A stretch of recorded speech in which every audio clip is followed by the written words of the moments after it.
तो चलो सब क्लास में मौजूद हैं। तो सबसे पहले तो ये पेपर सॉल्व कर लेते हैं ना। चलो क्वेश्चंस मिलाते चलो। Question number 1।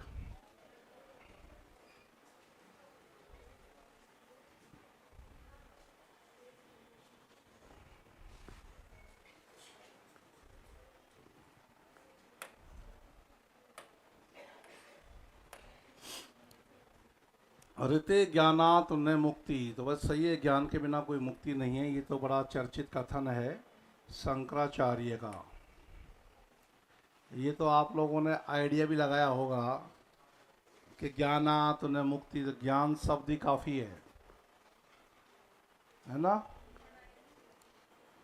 और मानकर चलो ये सवाल आ जाए कि भाई ऋते ज्ञानात उन्ना मुक्ति, ये पंक्ति आदिकाल के किस साहित्य का सच है।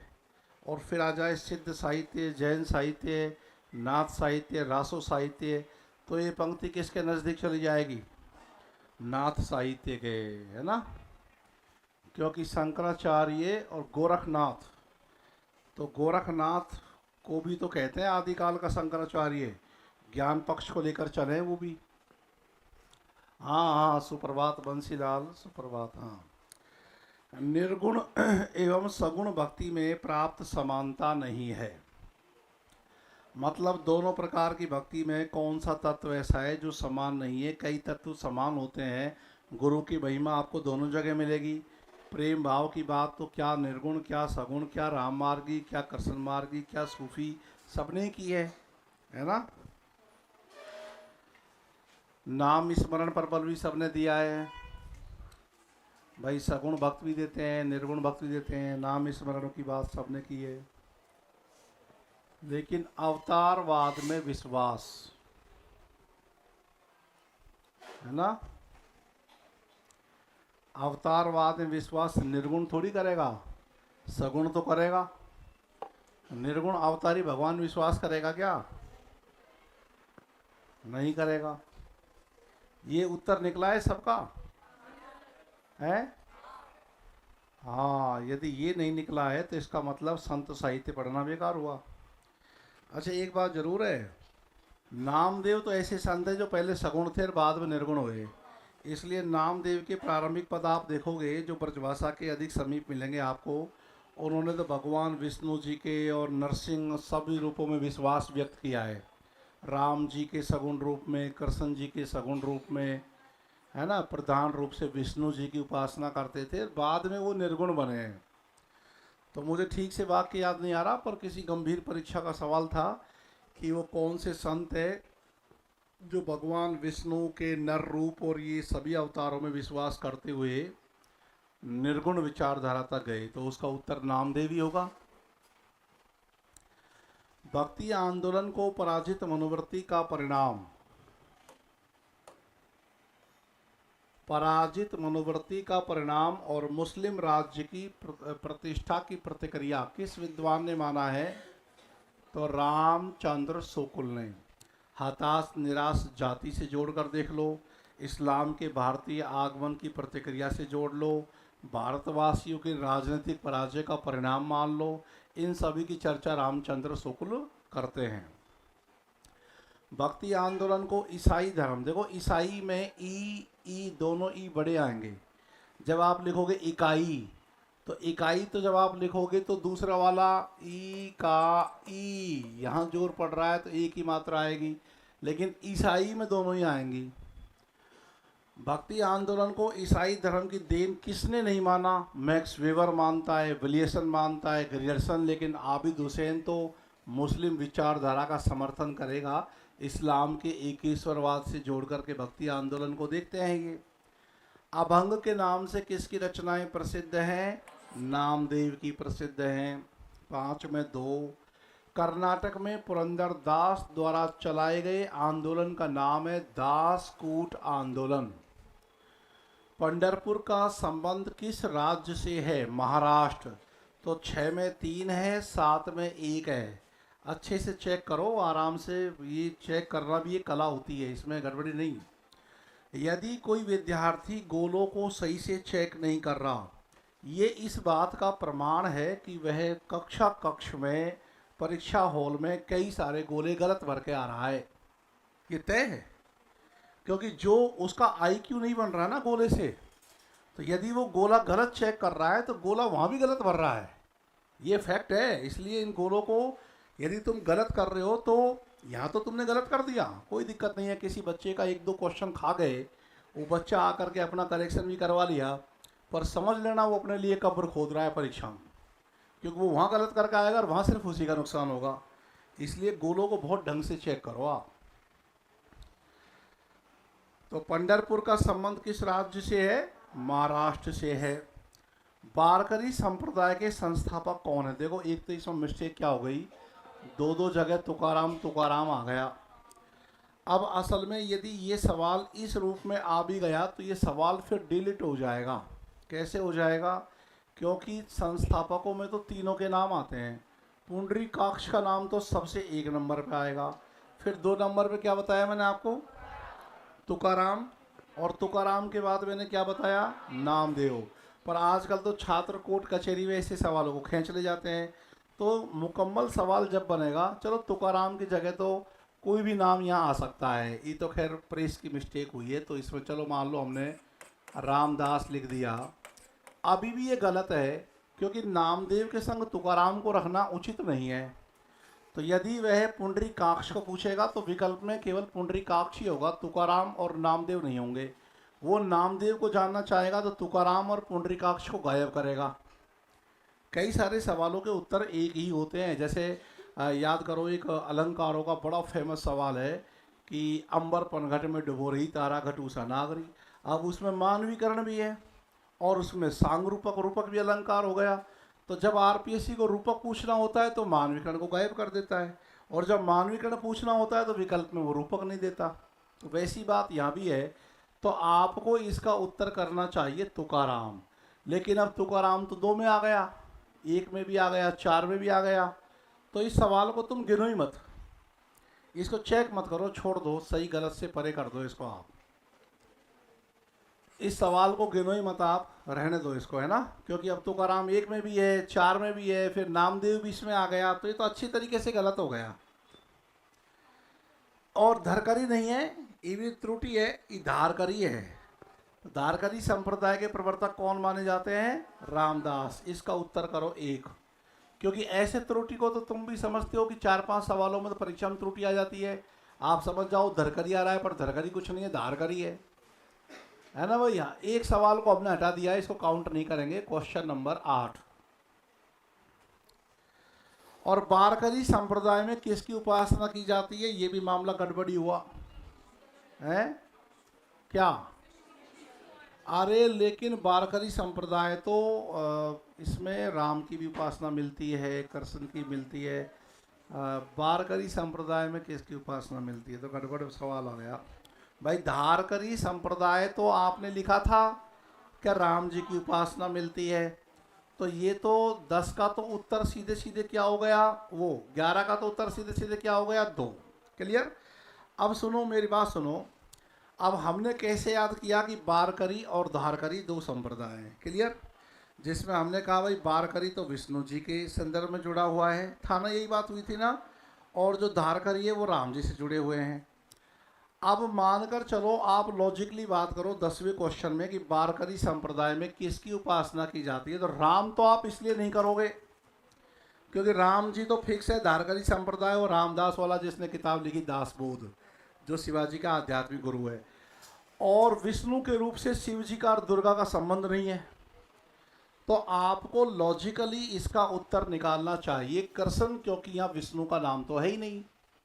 राम का नाम आप इसलिए नहीं ले सकते हो। आप यदि ये कहोगे अरे तो विष्णु जी के ही तो रूप है राम जी, कृष्ण जी, हाँ है, लेकिन विष्णु जी के धारकरी संप्रदाय में तो स्पेशल राम नाम चल रहा है वहाँ, इसलिए आपको कृष्ण करना चाहिए। इसका उत्तर एक ही मानो आप। लगाओ 10 में टिक लगाओ, एक 10 में एक सही चेक करो, और 10 के बाद में जो 11वां है इसमें 2 सही करो। हो गए यहाँ तक चेक? मलुक दास की रचना नहीं है, थोड़ा सा गहराई में जाके सवाल पूछ लिया है, हैं? अच्छा 21 आ गया ये, तो फिर इधर को आएगा ये। अच्छा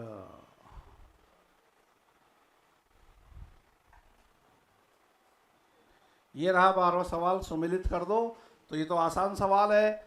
जयदेव को कहाँ ले जाओ? बंगाल में ले जाओ। नरसिंह मेहता गुजरात में। नरसिंह मेहता का भजन है वो, वैष्णव जन तो तेने कहिए जे पीर पराई जानिए, जो गांधी जी का प्रिय भजन था। और लल्लभ देव वही है, लल्लभ देव आ रहा है, पर वो लल्लन देवी है ये। लल्लभ देव कहते हैं इनको। ललत है ये, ललत है, ललत है कवित्री कश्मीर की वो। हाँ, खा खा के कुछ पाएगा नहीं, ना खा के बनेगा अहंकारी। हरियाणा कॉलेज लेक्चर में इसकी पंक्ति आई थी वो।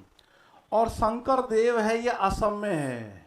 असम में एक शरण संप्रदाय चलाया था इन्होंने असम में।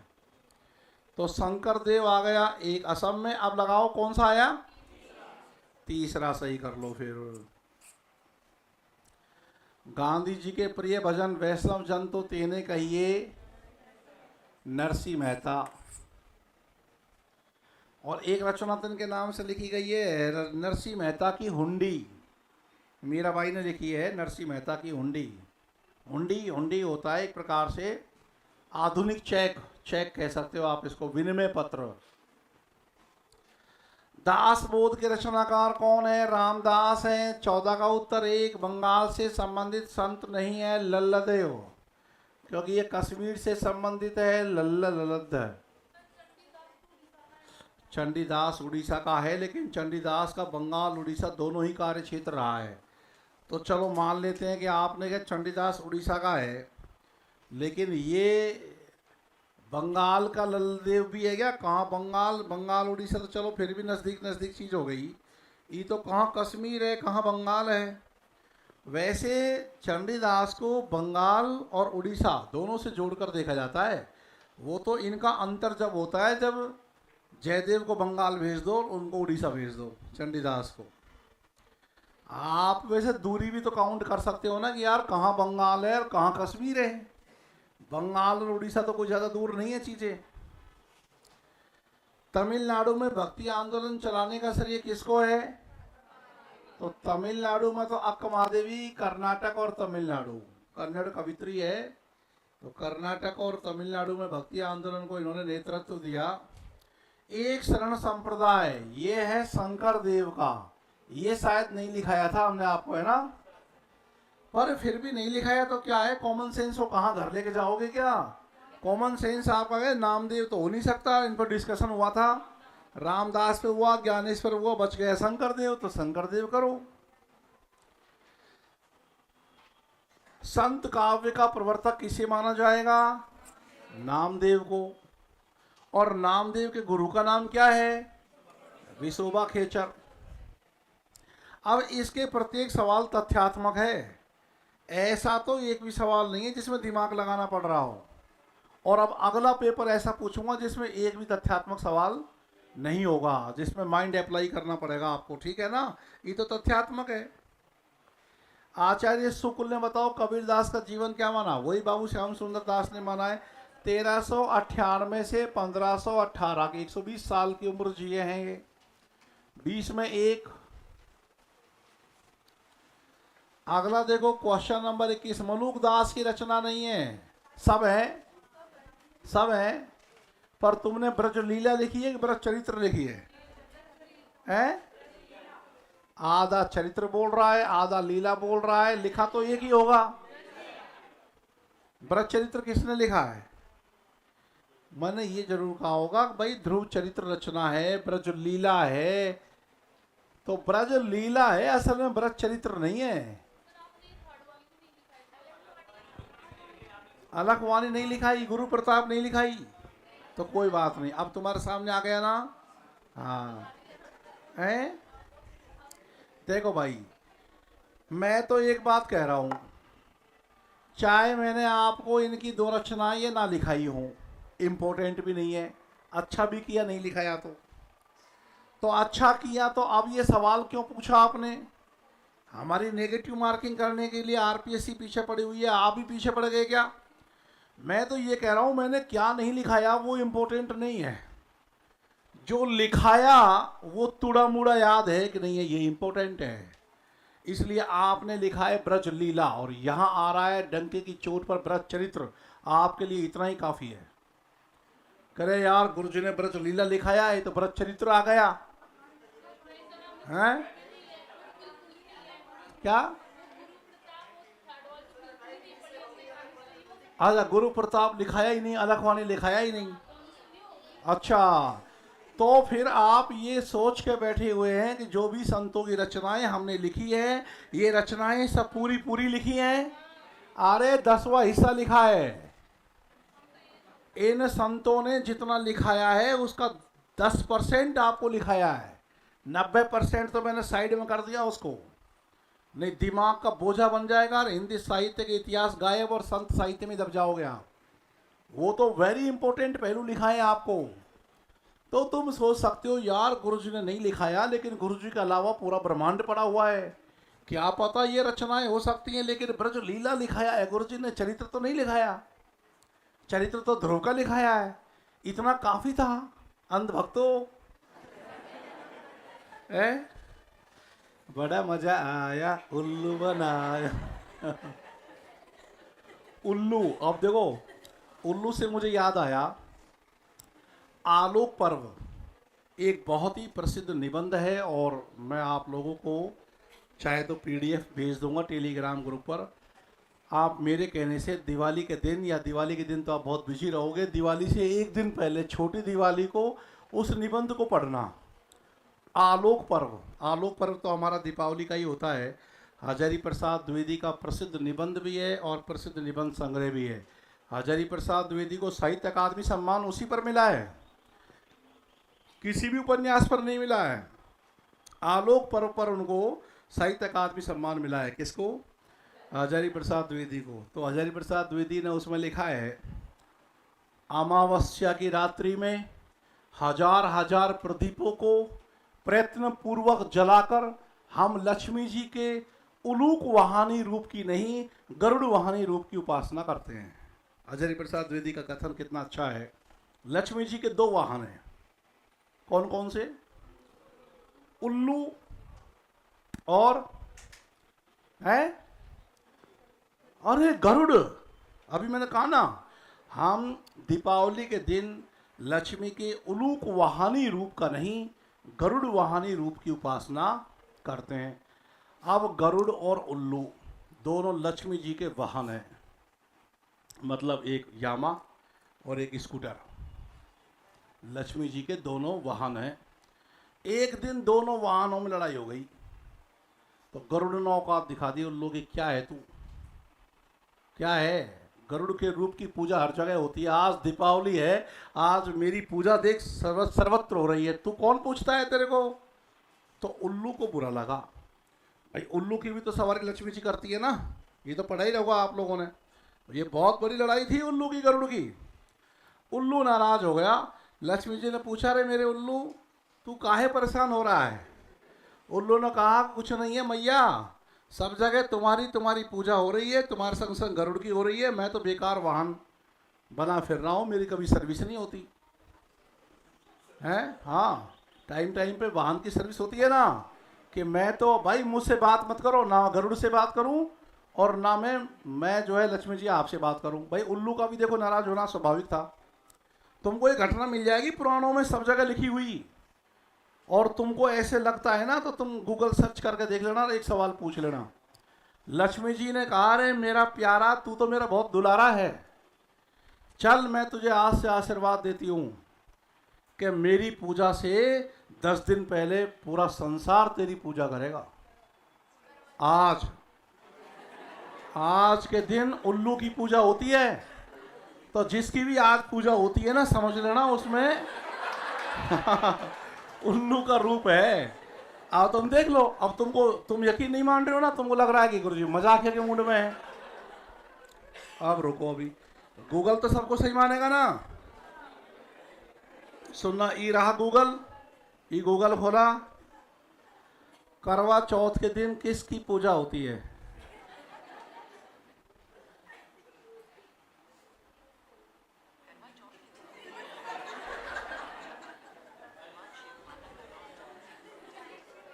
की पूजा होती है, देख लो। तो ये लड़ाई हुई थी उनमें, गरुड़ में, उल्लू में, लक्ष्मी जी ने बचावड़ा किया था, तो ये मामला है। ठीक है, जी के वगैरह हम पूछ ले, कभी सवाल आ जाए। तो मलूक दास की रचना नहीं है ब्रज चरित्र। और धामी संप्रदाय के प्रवर्तक संत कौन हैं? प्राणनाथ। करो 21 में 4, 22 में 2।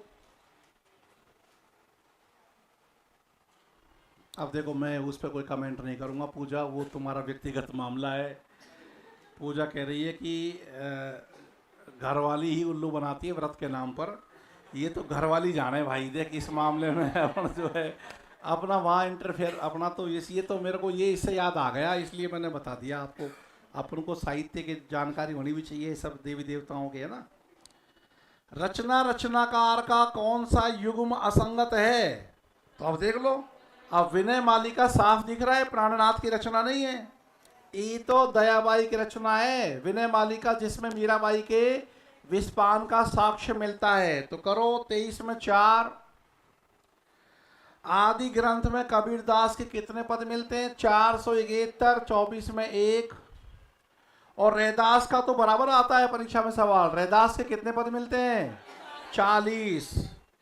भक्तमाल के रचयिता कौन है इनमें से? और नाभादास विकल्प में नहीं हो तो दूसरा कौन है? राघवदास या राघोदास। 1660 में उन्होंने भक्तमाल लिखा। ये भक्तमाल की रचना कब हुई है? 1585। विकल्प में नहीं आए तो 1584। रचनाकार का कौन सा युग्म सुमेलित नहीं है? तो नसीहतनामा सही, कबीर परचे, हरडे वाणी। हरडे वाणी का संपादन तो किसने किया है? जगन्नाथ दास और संत दास ने।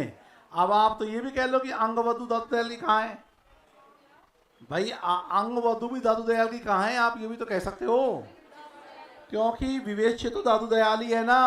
तब तो ये सही हो गया, ये स्पष्ट गलत हो गया। तो 26 में 3। संत एवं उनके स्थान को सुमिलित करो। रैदास तो चले गए उत्तर प्रदेश में, और जम्बनाथ तो अपने जाम्बोजी हैं राजस्थान। संत सिंह मध्य प्रदेश के, दरिया साहब बिहार वाले भी हैं, होने को तो दरिया साहब मारवाड़ वाले भी हैं, लेकिन उसमें राजस्थान पहले ही आ गया है। तो इसका कौन सा विकल्प आया है? कोई 2 बोल रहा है, कोई 4 बोल रहा है, बताओ। DABC। 27 में 2। रामानंद के शिष्य नहीं है। अब राघवानंद तो गुरु हैं, तो 4। 28 में 4। मुसलमानों ने कबीर का गुरु किसे माना है? शेख तकी। और शुक्ल जी ने और हजारी प्रसाद द्विवेदी ने किसको माना है? रामानंद को। कबीर के वाणी संग्रह बीजक का भाग नहीं है। साखी शब्द रमैनी तो है, लेकिन अंग नहीं है। दशरथ सुत त्रिलोक बखाना, राम नाम का मरम है आना। कबीरदास। कबीर को वाणी का डिक्टेटर किस विद्वान द्वारा कहा गया? हजारी प्रसाद द्विवेदी। रामानंद के गुरु का नाम क्या मिलता है? राघवानंद। कौन सी किताब लिखी है राघवानंद ने? सिद्धांत पंचमात्र। रामानुजाचार्य के गुरु कौन कौन है? यादव प्रकाश और कांचीपूर्ण। चर्चित कौन सा हुआ था? कांचीपूर्ण। श्री संप्रदाय में किसकी आराधना की जाती है? लेकिन विष्णु नारायण तो एक ही है, विष्णु जी तो नारायण है। आप अब सुनो, एक बात सुनो। श्री संप्रदाय में विष्णु जी को ही नारायण जी कहते हैं, लेकिन जब दोनों में से एक छांटना हो ना, तो तुम नारायण के पक्ष में जाना। इसमें नारायण उत्तर सही है। कोई बात नहीं, काउंट मत करो इसको। विष्णु जी को नारायण बोलते हैं ना? नहीं बोलते? फिर है? तुम ये कहना चाह रही हो कि विष्णु को करो? ये भी तो हो सकता है कि नारायण को ही विष्णु कहा जा रहा हो, पर्यायवाची नाम है। यहाँ तो तुम मत करो काउंट, कोई दिक्कत नहीं है, मैं मान लूंगा मैंने 68 नहीं 66 पूछे हैं, लेकिन परीक्षा के दृष्टिकोण से सावधान कर दे रहा हूं कि श्री संप्रदाय में विष्णु और नारायण में से एक छांटना होगा तो नारायण छांट के आना। मुझसे तो बहस कर लोगे, कर लो, लेकिन परीक्षा में हम बहस नहीं कर पाएंगे। अब वैसे हम सामान्य तौर से विष्णु जी कहते हैं, लेकिन परीक्षा में सवाल आया तो मैं आपको बता दे रहा हूं कि आप नारायण के पक्ष में रहना। हालांकि इसको चेक मत करो आप, लेकिन ध्यान तो रखोगे ना। चलो, कबीर का जन्म स्थान बताओ क्या है? तो मगर क्या है? मृत्यु स्थल है। अच्छा, सूरा सो पहचानिए लरे दीन के हित, पुरजा पुरजा कट मरे तऊ न छोड़े खेत। कबीरदास। वैसे भी और क्या तुक लगाते हैं आप? ये तो कबीरदास की पंक्ति लग रही है। हमन है इश्क मस्ताना, हमन को होशियारी क्या, ये भी कबीरदास की पंक्ति है। हाँ, रहे आजाद या जग में हमन दुनिया से यारी क्या, कबीरदास की पंक्ति है। तो 36 में भी एक, 37 में भी एक, और इधर देखो क्वेश्चन नंबर 38, गुरु ग्रंथ साहिब में रैदास के कितने पद हैं? 40 पद हैं। जाति ओछा पाति ओछा, ओछा जन्म हमारा। रैदास उदासी संप्रदाय के प्रवर्तक श्री चंद। और उदासी का मतलब क्या है? उदास होना, लंबी लंबी यात्राएं। आदि गुरु ग्रंथ में महिला प्रकरण में किसकी रचनाएं मिल जाती हैं? गुरु नानक की। गुरु नानक की रचना इनमें से कौन सी नहीं है? 3 तो दिख रही है। नादुर्निकात नाम की रचना इसकी है ही नहीं है। निमल, और पता नहीं किसकी है, ऐसे ही टेक दिया इसको। निम्नलिखित में से कौन एक जम्बनाथ जी के शिष्य नहीं है? बाबालाल अलग है, बाबालाल अलग है। अब ये मैंने आपको नहीं लिखाया था, है ना? ये तो राजस्थान जीके में से उठाया ही सवाल, कहीं कोई हिंदी का नहीं है ये सवाल, परंतु ये काउंट किया जाएगा। राजस्थान जीके में आया हुआ सवाल है ये। इसमें ये दत्तनाथ हावली मावली का भी नाम मिलता है, मालदेव भी उनको मानते थे। बाबालाल अलग हैं। आलसियों का महामंत्र किसने दिया? मलुकदास ने दिया। ये तो किसी का गलत नहीं होगा गारंटी से, है ना? संत और उनके स्थान को सुमिलित करो, है? उसके स्थान मतलब प्रतिपादक विद्वान, मतलब है इसका। संत और उनके स्थान की जगह मत है, ये मत को, ये मत लिखा हुआ है। देखो, अद्वैतवाद किसका है? शंकराचार्य का। विशिष्टाद्वैतवाद रामानुजाचार्य का। द्वैतवाद मध्वाचार्य का। और द्वैताद्वैतवाद निम्बार्काचार्य का। क्या हो जाएगा? 2 नंबर कर दो सही।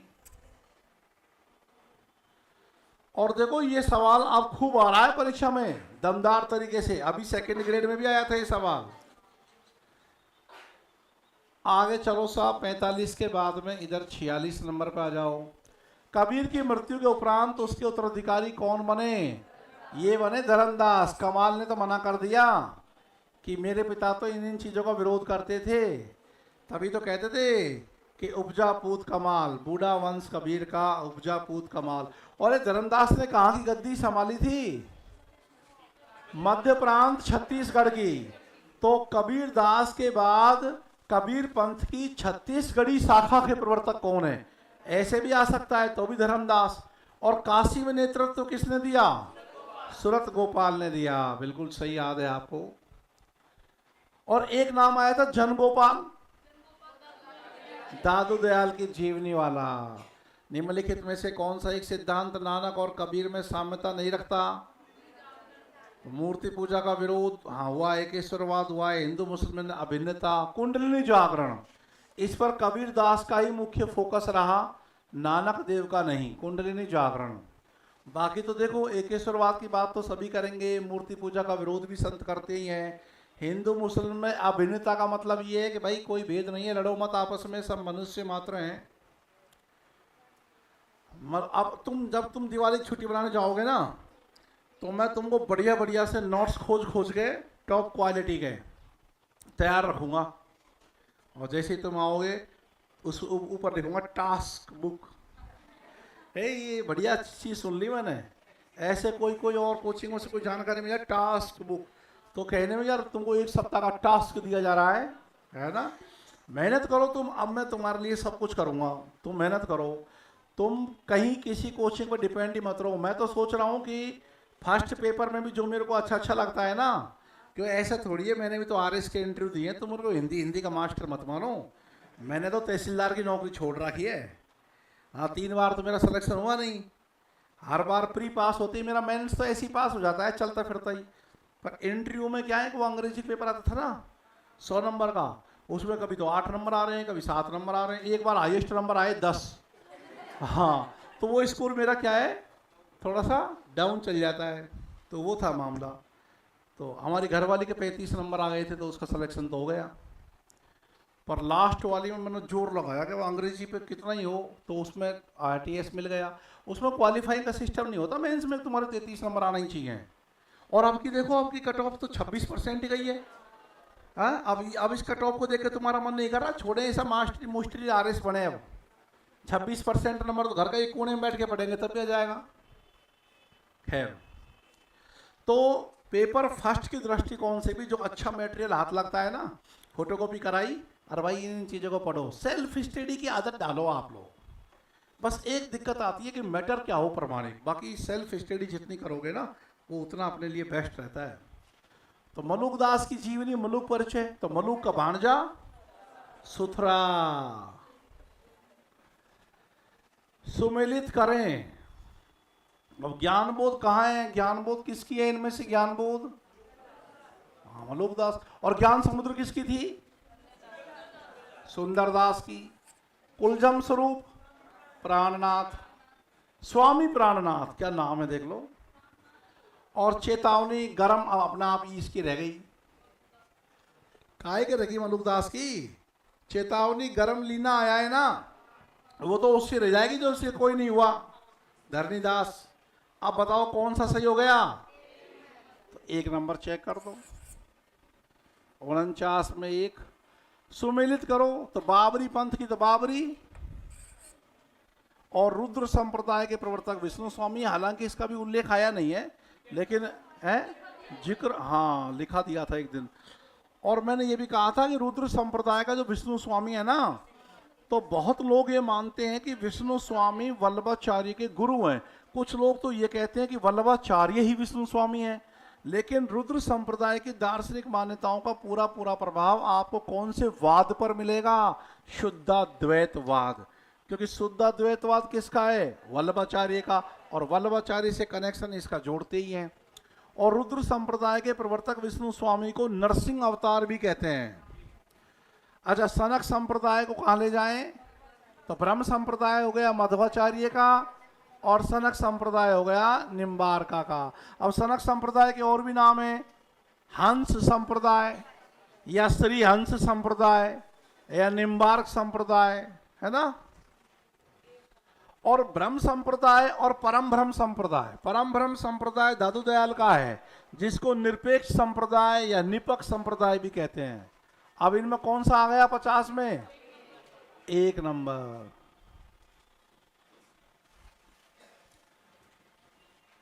गुरु अर्जुन देव की रचना इनमें से कौन सी नहीं है, ज्ञान समुद्र, क्योंकि ये तो सुंदरदास की है। सूफी प्रेमाख्यान परंपरा की प्रथम कृति मानने वाले विचारक का कौन सा युग्म असंगत है, असंगत पूछ रहा है, तो सत्यवती कथा को द्विवेदी जी मानते हैं, चंदेन को राम का वर्मा, हंसावली को नामवर सिंह कहाँ मान रहे हैं, हंसावली को तो नगेंद्र मानते हैं, गणपति चंद्र गुप्त मानते हैं। बिल्कुल बिल्कुल, 51 में 4 सही है और 52 में 3 सही है।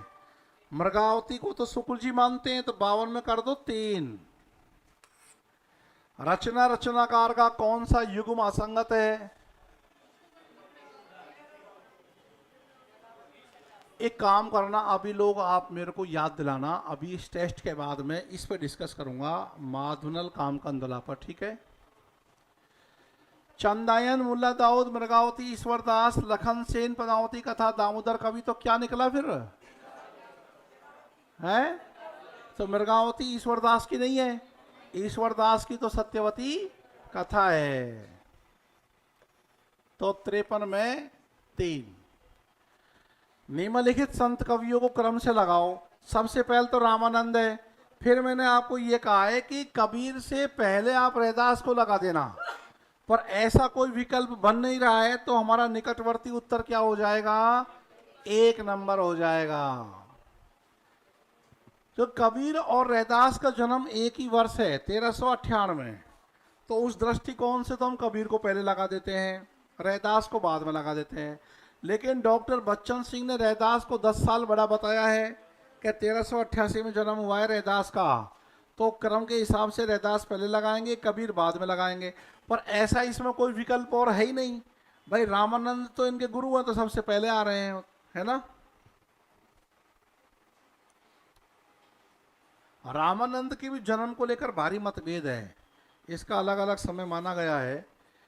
अब चलो तुम ये भी सोचो कि यार 1450 से 1525 के बीच में शुक्ल जी ने निर्धारित किया है और कबीर का जन्म तो 1398 में ही है, तो इसका कोई भी विकल्प ऐसा दिख रहा है कि आपको जहाँ कबीर पहले आ रहा हो? नहीं आ रहा है ना। तो फिर क्या समझ लेंगे कि यार गुरु होने के नाते रामानंद पहले है, तो क्रम अपने आप बैठ जाएगा तुम्हारा। हालांकि टोटली गलत क्वेश्चन है ये, लेकिन डिलीट नहीं हो सकता है ये सवाल, नहीं ये डिलीट हो ही नहीं सकता है। रामानंद का शिष्य कबीर है, 1 नंबर सही करो इसमें आप।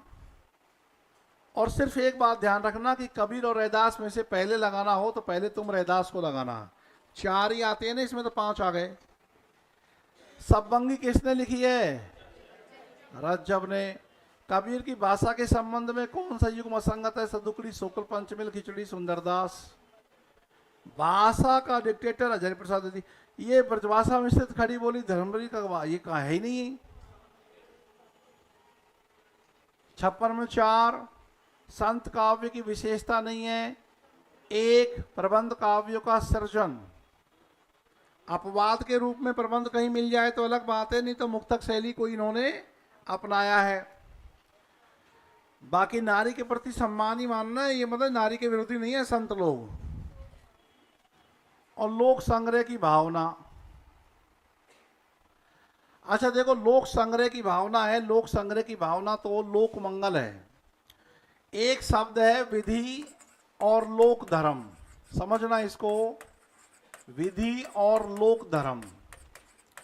जैसे मैं कबीर दास के बारे में ये कहूं कि कबीर दास ने विधि को अस्वीकार किया है, तो विधि का मतलब जो धार्मिक मान्यताएं चली आ रही हैं एक प्रकार से उन सबको अस्वीकार किया है, सर दर्शन को अस्वीकार किया है। तो जायसी की विधि पर आस्था थी, तुलसीदास की भी विधि में आस्था है कि भाई ये ब्राह्मण क्षत्रिय वैश्य शूद्र का जो कर्म योजना बना हुआ है इसको स्वीकार करते रहो, ये विधि हमारे धर्म शास्त्रों से चली आ रही है। तो कबीर दास तो ऐसी विधि में विश्वास नहीं रखेंगे। लेकिन अब मैं ये कह दूं कि कबीर दास ने लोक धर्म का तिरस्कार किया है, और मैं एक ये कह दूं कि कबीर दास ने लोक धर्म का समर्थन किया है। अब ये लोक धर्म कुछ कुछ शब्द ऐसे होते हैं जो प्रसंग के अनुसार अपना अलग अर्थ निकालते हैं। अब यदि हम ये कहें कि कबीर दास ने लोक धर्म का तिरस्कार किया है, तो उस समय का लोक धर्म जो था वो था बाह्य पूजा पाठ और उपासना का। कबीर दास लोक धर्म का तिरस्कार करते हैं तो इसको तुम सही समझ जाना, और लोक धर्म से लोक मंगल का अर्थ मत लेना। कबीर दास विधि और लोक धर्म का तिरस्कार करने वाले कवि हैं।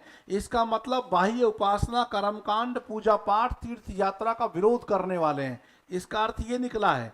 तो कहीं भी तुम एक जगह एक लाइन लिख लो कि कबीर दास विधि और लोक धर्म का तिरस्कार करते हैं। वो लोक धर्म शब्द है, लोक संग्रह नहीं है। कबीर दास विधि और लोक धर्म का तिरस्कार करते हैं। तो बच्चों को क्या लगता है कि यार लोक धर्म का तिरस्कार क्यों करेंगे, लोक धर्म तो अच्छी चीज होगी, लोक मंगल हो रहा होगा इससे। नहीं नहीं नहीं नहीं, वो अलग संदर्भ में। तो कबीर दास विधि विरोधी थे, सही है क्या ये बात? बिल्कुल सही है, कबीर दास विधि विरोधी हैं, क्योंकि कबीर दास विधि में और लोक धर्म का तिरस्कार करते हैं, लिख लो। तो ये विधि और लोक धर्म का मतलब है तत्कालीन जो धार्मिक मान्यता और बाह्य उपासना के प्रावधान है उनको कबीर अस्वीकार करते हैं। अब आप कहोगे उसको तो हम जानते हैं कि भाई बाहरी पूजा पाठ उपासना इन सब के लिए कबीर के यहाँ जगह नहीं है ना। लेकिन यही यही बात भी है, पर इस भाषा को हम समझेंगे नहीं तो गलती हो सकती है कि कबीर दास की विधि में आस्था नहीं है, वो विधि और लोक धर्म का तिरस्कार करने वाले कवि हैं, तो ये बात सही है ना। और लोक संग्रह की भावना तो मिलती है, तो लोक मंगल की भावना है। निम्नलिखित में से कौन सा अब इसमें क्या उत्तर हो गया फिर? 1 नंबर 57 में 1 नंबर 58। निम्नलिखित में से कौन सा विकल्प संत काव्य की विशेषता नहीं बतलाता? गुरु की महत्ता भी है, मूर्ति पूजा का विरोध भी है, जाति बंधन का भी बहिष्कार किया। धार्मिक वैमनस्य की स्थापना कहाँ की इन्होंने? इन्होंने तो धार्मिक वैमनस्य को समाप्त करने की कोशिश की है, स्थापना कहाँ की है? अच्छा सुनो, एक बात समझना, समाज सुधार, समाज सुधार एक शब्द है, और हम इस बात को अच्छे से जानते हैं कि संत समाज सुधारक हैं, कबीरदास भी समाज सुधारक हैं। जो समाज को सुधारने की बात करे वो समाज सुधारक है, यही बात हुई ना। लेकिन समाज सुधार भी 2 प्रकार का होता है। कौन सा वाला समाज सुधार?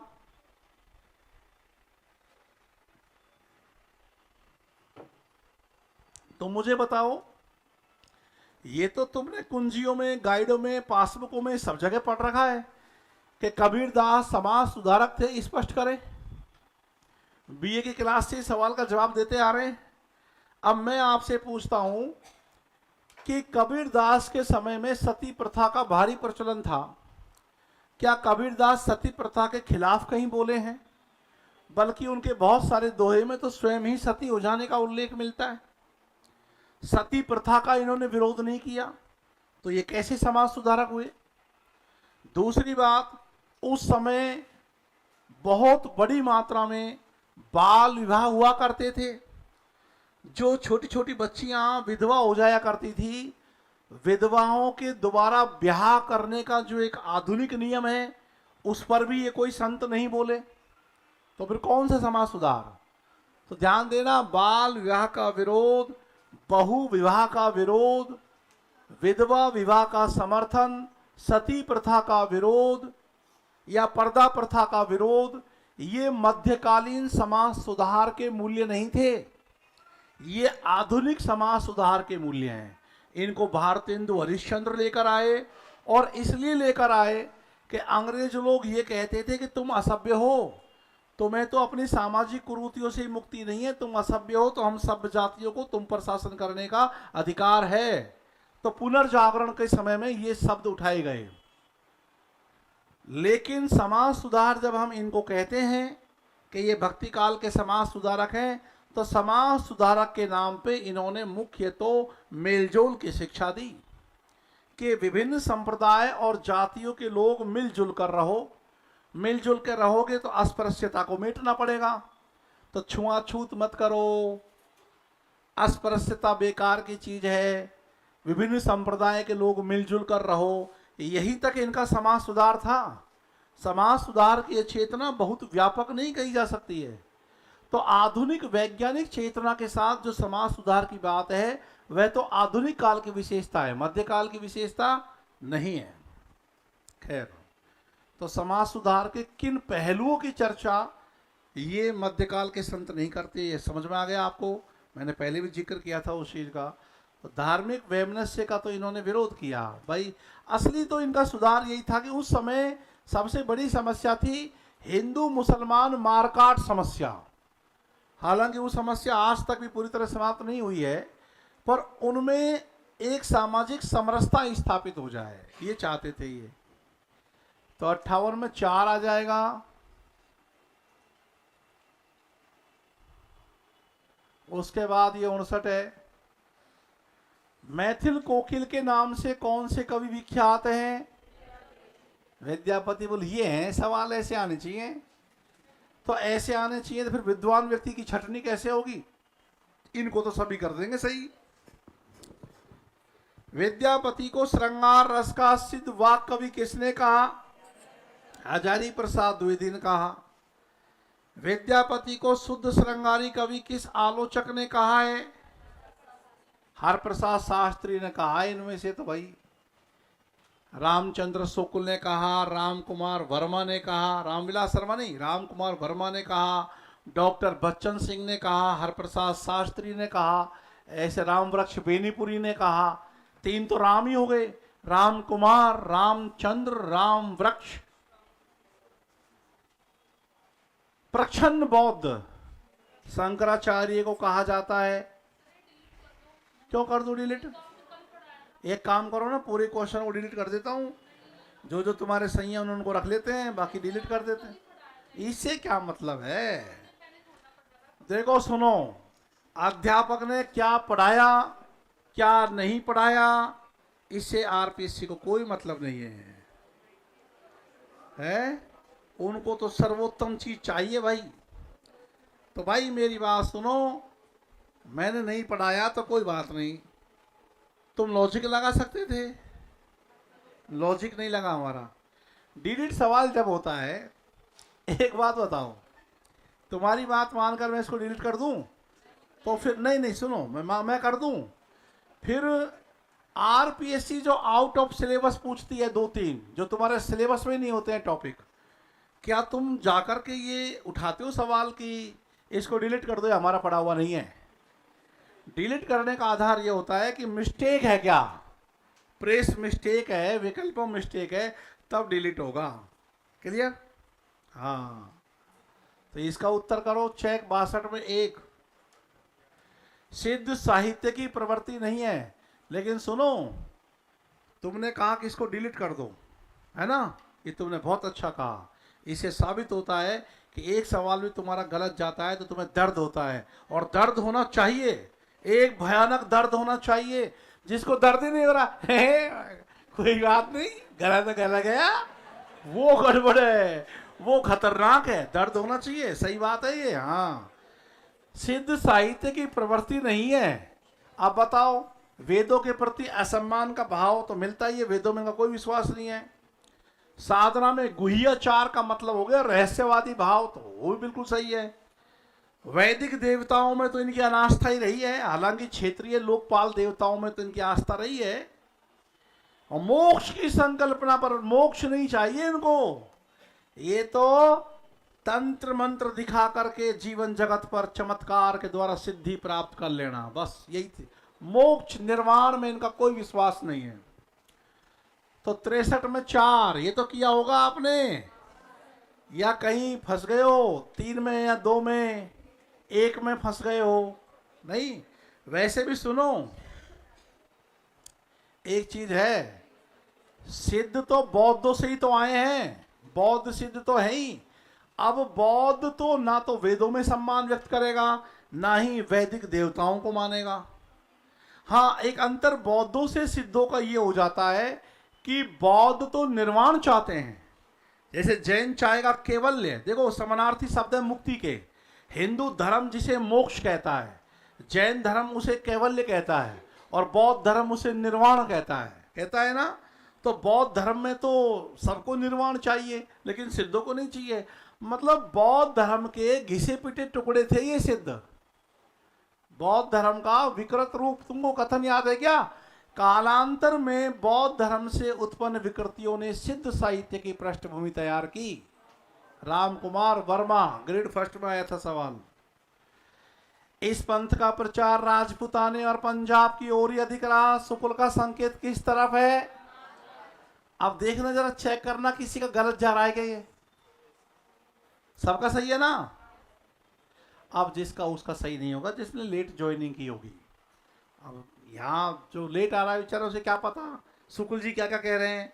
यहाँ तो शुरू की 16 अगस्त से शुक्ल शुक्ल हो रहा है, नहीं हो रहा क्या? ऐसा कोई दिन बता देना जिस दिन रामचंद्र शुक्ल पर डिबेट बातचीत ना चले, है ना? रामचंद्र शुक्ल द्वारा गिनाए गए 9 नाथों में 3 नाथ। अब देखो, ये क्वेश्चन में आया ना फर्स्ट या सेकेंड ग्रेड में, और ये पेपर आज का बनाया हुआ थोड़ी है, ये तो हर बैच में पूछता हूं इसको मैं, पिछले 10 साल से पिछले 10 साल से पूछ रहा हूं। और क्या बोले, ये राज की बात खोल रहे हो? 10 साल से पूछ रहा हूं, है? अब तो अब ऐसा आएगा ही नहीं ना। अगला पेपर तो मैंने परसों ही बनाया है, वो तो मैंने ऐसे बनाया है कि तुम्हारी अवधारणाएं कितनी क्लियर हुई है वो पेपर से मालूम चलेगा।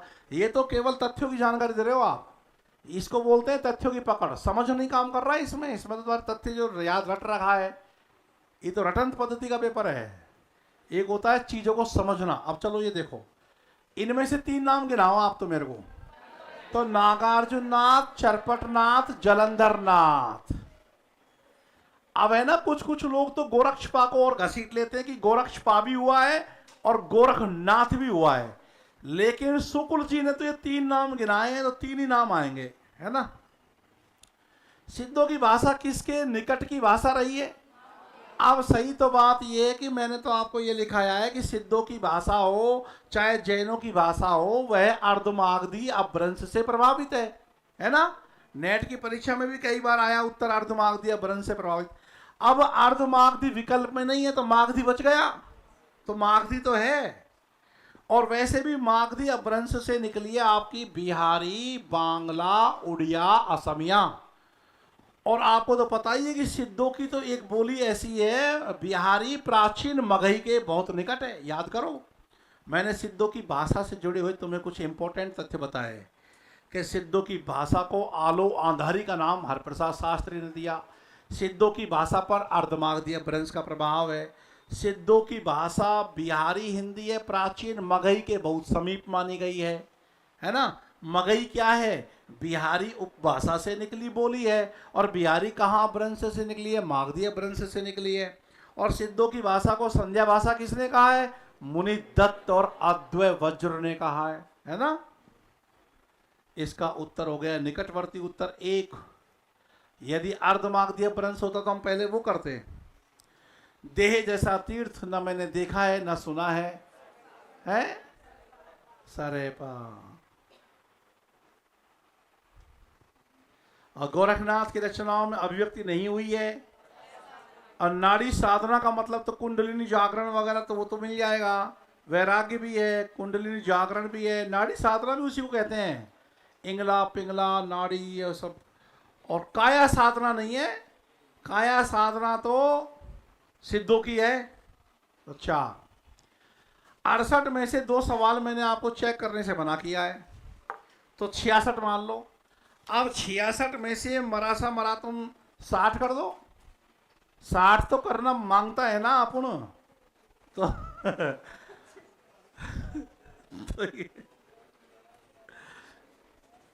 तो 60 क्वेश्चन सही होने चाहिए। वैसे इस पेपर से पूरे राजस्थान के हिंदी छात्रों का मूल्यांकन किया जाए तो डबल लिस्ट में तो आ जाएंगे 56 तक।